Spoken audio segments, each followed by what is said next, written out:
Those of us who work at 3 o'clock in the morning. Darla, thank you. The American Red Cross responds to a disaster every 8 minutes, and most of those are actually home fires.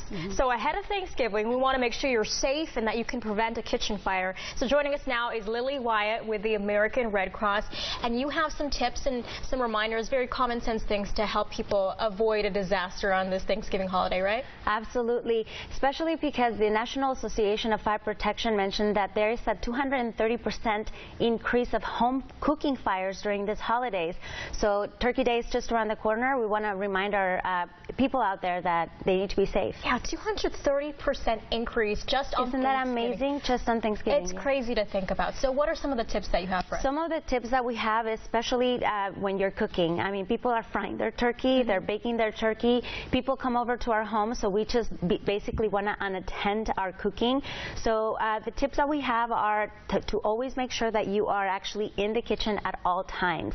If you have to leave the kitchen, just turn off whatever you're cooking. Also, keep your children and pets 3 feet away from the stove, just to make sure that they're not in any danger.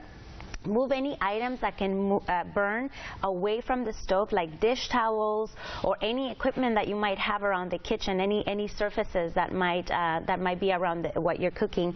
And also turn the pot handles to the back of the stove to avoid any spills. It's so easy if you have the pot handle to grab it and then you can get burned, or to spill it all over, which can cause a fire. Yeah, usually on Thanksgiving you're running around, like you said, you have guests. It's so easy to get distracted. You might just run into that pot handle and then it's game over. Exactly. So these are a lot of good common sense tips, reminders to really help people get through the Thanksgiving holiday. Absolutely. Also, what should you do, let's say if your pan catches fire?